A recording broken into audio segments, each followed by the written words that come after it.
GW Danville football is rolling, talking to the head man. Well, not the head man, but the man who tells what the head man does on the radio and on Facebook, Talk, Chuck Vipperman. talk about the headband a lot. How about that? There we go. The head man a man that talks about the head man. That's the best I can I do. like that. Head man for broadcasting, though, and I asked you a question a few weeks ago, and I don't know if we can answer it now, but I'm going to try. How good's GW? Pretty good. Again, a lot of what this year is going to be predicated like it is for any team, quarterback play. And we're spoiled the past couple of years with a quarterback who was very headstrong, did not make a lot of mistakes, and was just a natural born leader. And we're trying to break somebody into that position. At every other position, the Eagles are at the very least above average, and some, quite excellent. But quarterback, well, Octavian Covington is learning a little bit more every week, and quite frankly, we have not really taken the training wheels off of him just yet. You get the feeling that there's a lot more to him, but he has managed to avoid mistakes for the most part, hasn't put the ball on the ground.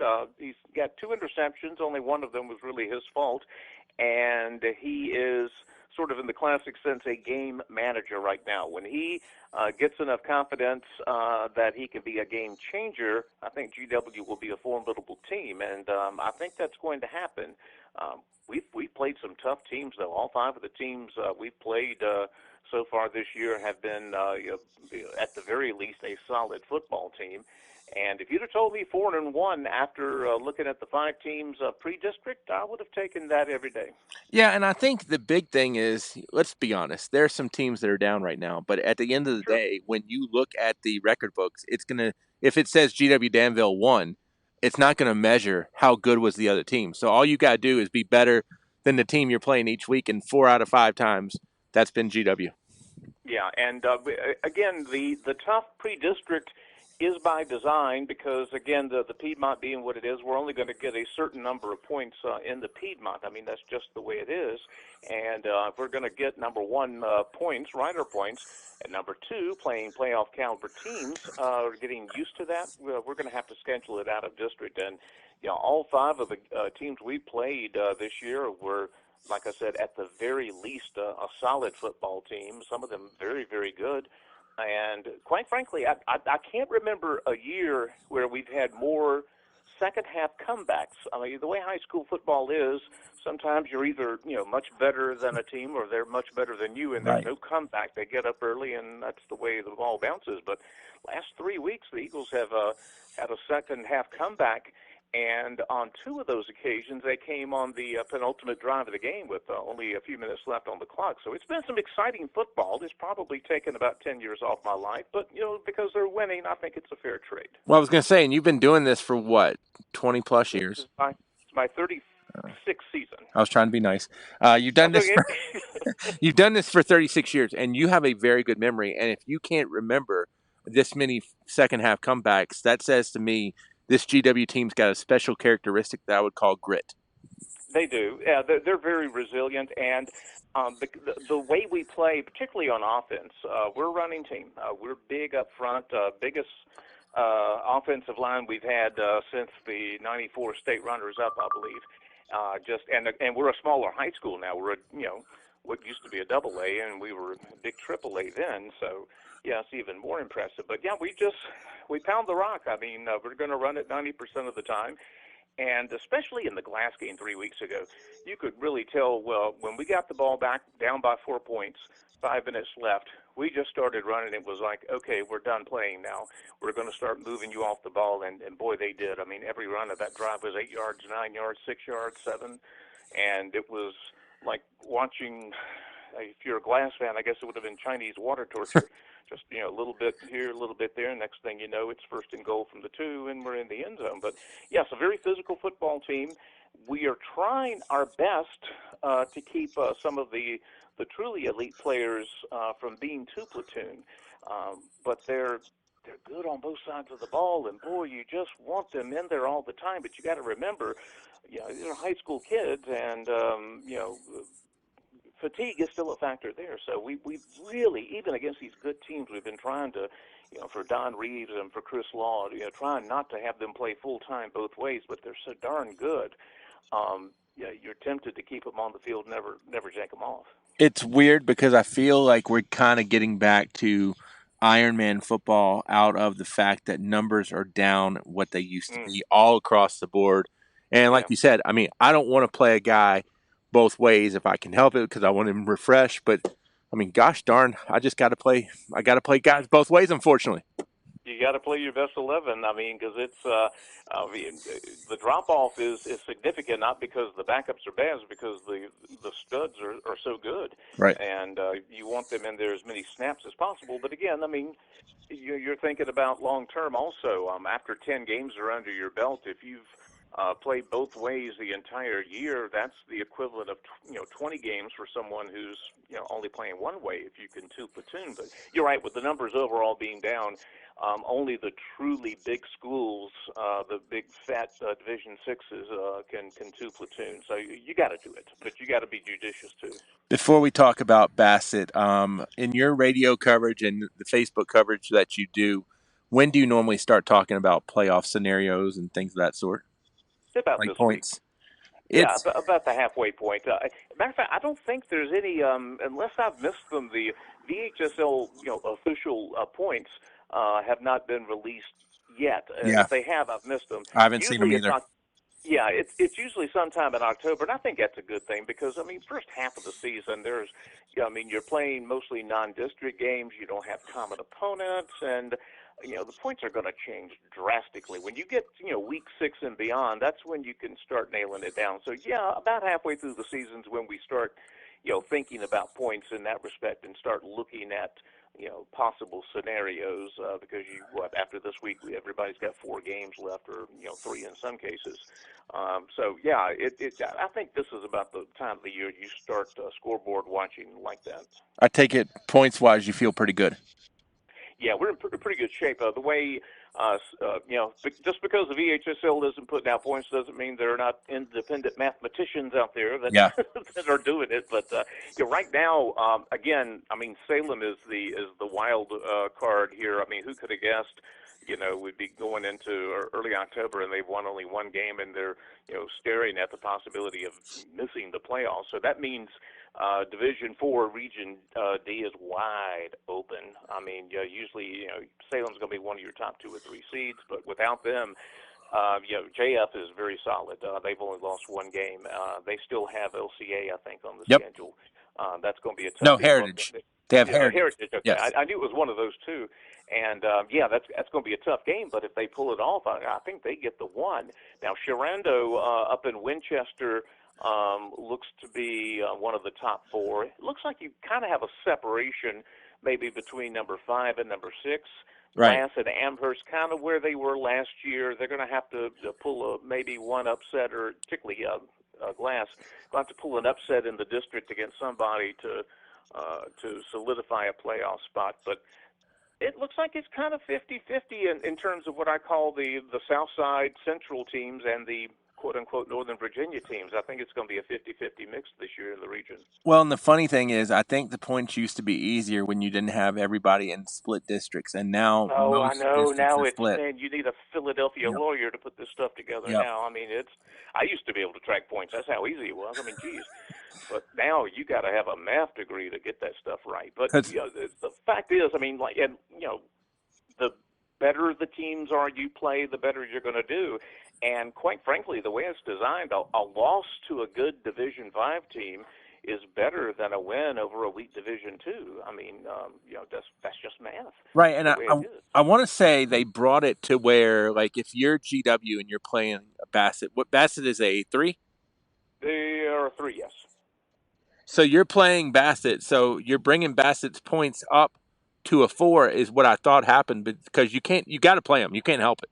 Yeah, it's no, your district opponents are set in stone. There's nothing you can do about them unless there's a 2 classification difference. Right. You can opt out then, and I know Patrick County did that a couple of times. Martinsville did that a couple of times.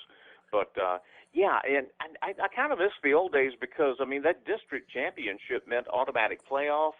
and it meant seeding priority in the playoffs. So that district championship was big. Now it's a trophy, but that's about it.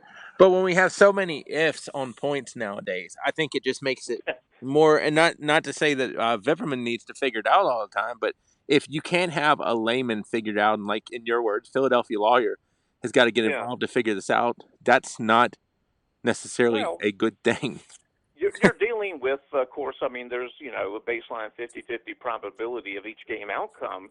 And when you were taking, gosh, you got 4 weeks left. I mean, you're taking, 500 different potential outcomes and trying to predict them. I mean, that's beyond my math grade. Yeah, yeah. Dude, I'm bald anyway, but if I had hair, it'd all be gone looking at points. Um, it's not every day we hear Bassett is a good football team and they could pose a real threat. But No, Bassett is a good football team and they could pose a yeah. threat. Now they've had a couple of years, where they've been on an upswing. I think Brandon Johnson is one of the best coaches around. I think he gets more done with his materials than 90% of the coaches. I really like him as a coach. Now they have. Of course, they had the Hairston kid who was a 4-year starter quarterback. Now he's one of my favorite Hokies. I love the way he plays tight end. He was actually a walk-on. I hope he's on scholarship by now because he's one of the better performers the Hokies have had this year. But David Cook's their quarterback now. He took over about midway through his freshman year 2 years ago, and he looked very much like a freshman then. Last year, he looked a lot more comfortable. This year, he looks like a world beater. He's already got, I think, 17 touchdown passes. He's already thrown for 1,500 some yards. He had a 400-yard passing night against Byrd. The first two completions were touchdowns of 80 and 65 yards. He's 6'1", 180, good size. But this year he's picked up some speed. They've got some read option stuff in their offensive package this year. And I've watched them, thank God for Huddle. I watched them, and when he makes the read to keep, he's got a step now. Last year he didn't have a step. You could box him in and keep him to a 2-3 yard pickup. You got to keep an eye on his feet this year, and he is a true dual threat with what a cannon for an arm. He had one pass against Bird that was in the air 70 plus yards. I mean, he can sling it. Let's take rider points out of the equation because you and I both know how important they are. But obviously, you want to play good teams because good teams are going to help you when you have to play playoff games. Just because they're good right now. So I mean, hey, you played a good Yeah. team. How much is Bassett in that boat of hey, this is a good team? I don't care about their record, but they're a good team that can help Right. us down the road. Yeah, because they're in the Piedmont district. So if you're a decent team in the Piedmont, you're going to be at least 500 probably in district. So of course, I mean, you get to the point now where all of your remaining opponents are common opponents, and so they beat each other. One's going to win, one's going to lose. So you're almost fixed in terms of the number of rider points Right. that you're going to be getting from district. But Bassett's a good team. The thing about them is it's really wild. They're skill guys outside the quarterback. They're tiny. I'm talking 140, 150, 155 pounds. But, man, they can run and they catch the dadgum football. They don't drop the ball. Usually, GW is historically the prototypical GW defensive back is 5'7", 160, can run with anybody, but you put a 6-foot receiver on them and it becomes a jump ball and there's nothing they can do. Bassett's receivers are itty bitty fellas like our defensive backs, but they're fearless. They run a lot of curl ins and dig patterns over the middle, and they will go get the ball. And Cook, if you give him just a little bit of time, now he has been sacked a lot, which suggests that their line is still a work in progress, but. I mean, the kid's thrown 17 touchdowns against 2 interceptions. Being sacked a few times clearly hasn't bothered him at all. Two final questions, and this is not one of them, but real quick, if people want to watch you on Friday night or listen, what do they do? Best thing to do is to go to GW Eagles Football on Facebook. Facebook is where the is the base webcast, and because Facebook is what it is, that there's no standard link. I can't tell you go Right. to this link or Right. share it with you because they assign you a new link every time you go live. What I do is I begin pumping out music at 6:15 The pregame show starts at 6:30. Kickoff, of course, at 7. At 6:15, I start streaming on Facebook and let people, log in, share the link with their friends and whatnot. Also, if you want to listen in audio only, we're simulcast on 104.5 The Dan in Danville, and that's it covers Danville and suburbs basically. But if you want to watch the webcast, the best thing to do is go to GW Eagles Football on Facebook and join the group, and you will get a notification when I go live, just like you would when your Aunt Ellie goes live on Facebook. You'll get the notification, click on it, and kick back. And as long as the internet gods are fine, the internet won't crash, and we can keep that. We've been, knock on wood, fortunate with that this year. I know we live in a different era where everybody can hear broadcasts and everything like that, but could you call Bassett itty bitty fellows for me? Itty bitty fellas, yeah. I mean, on the broadcast, I want you to call. I will, yeah. I'll say it, yeah. I mean, I think it's ESPN wild. would be better if they did that. It's like watching them on film. It's like this big, tall, strapping quarterback is throwing to these little water bugs that are running out there, but they catch the ball, right. Man. I mean, those dudes are fearless. I've seen them run dig patterns that it would make me wince because, man, when you go over the middle, somebody might be waiting for you, but there's no alligator arms there. They're tough kids. You're coming off a big win against Bassett. You're coming off a big win against Fleming. I think it's easy to say letdown could be coming. I think it's also easy to say so-and-so is a trap game. Is this a trap game or is this a good opponent? I don't think so. I think we've got a respect for Bassett. They knocked us off for the first time in the modern era 3 years ago, Hairston's senior year, in just a wild comeback in Bassett where they scored 3 touchdowns in the final 7 minutes, I think, to win the ball game. Last year when we were out there, we built up a 31-0 lead midway through the fourth quarter. And they started slinging the ball, and because they had that Division I kicker who's now at Tech, Cole Bird, not only could he hit a 50-yard field goal, but he had an array of onside kicks that were just magical. It was like the ball had eyes. We could not recover an onside kick. Next thing you know, it's 2 minutes left, and they're kicking off down by 10 points. And he put English on the ball that went straight through 2 guys' hands for GW. Bassett was about to recover, but it hit their guy's shoulder pad, knocked it back to GW. Thank God we've recovered, and we're able to run the clock out. So, yeah, there's a respect for Bassett. If the Eagles lose Friday, it won't be because of a letdown, because the guys are psyched about Bassett. They know Bassett is a darn good team. And I don't know Nick Anderson very well. I think I've talked to him once, but I have a feeling that he remembers both those incidents that you just told me about, and they're being told. Yeah, I tell him that's what cost him his hair. Of course, he hasn't had hair in many years, but if he had any, no. I mean, Bassett is just. There was a time. Again, it's amazing how 2 teams can work this way sometimes. There was a 5-year stretch in the '90s where whenever Virginia Tech and Rutgers played, it was going to be like 49-42. Doesn't matter if Tech's really good, Rutgers is really bad, or whatever. They're just going to play a close, wild ball game. And I think in the past, right now, that's what Bassett's developing into. I mean, they can put points on the board against anybody. I suspect GW will want to try to minimize their possessions as much as possible. I mean, we're going to run the ball. We'd run the ball if we were playing the Cowboys. I mean, that's just who we are. But yeah, I'm thinking, I don't want to call it keep away, but ball control is really going to be one of the job ones for the Eagles on Friday. Well, you've probably said it during this interview, but I'm going to ask for a final question, and you cannot say scores more points than Bassett. But GW wins if blank happens.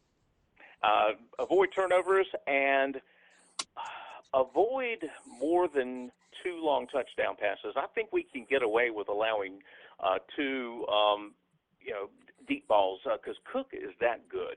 I mean, he seriously is that good. In terms of raw arm strength, he is in the top 10% of quarterbacks, high school quarterbacks I've seen. He's that good. So if we can limit them to no more than 2, of the long touchdown passes, force them to have to drive the field, I think we'll come out on top. Again, mistakes, of course, that notwithstanding, you can't stop him, but you can contain him. If we hold him to sub 50% passing percentage. Maybe get a couple of interceptions. Last week we got our first interception of the year, and it was returned for a touchdown and sealed the game. But yeah, we haven't been ball hawks in the secondary this year. We can find a way to step in front of a couple of them. That I think we'll win, by double digits. But Cook's going to get his. He's going to get his points. He's going to get his yards, and you just have to keep him sane, I suppose. One of my favorite people to talk to, Chuck Vipperman. Let's do it again soon. Bob, I love it, man. Take care.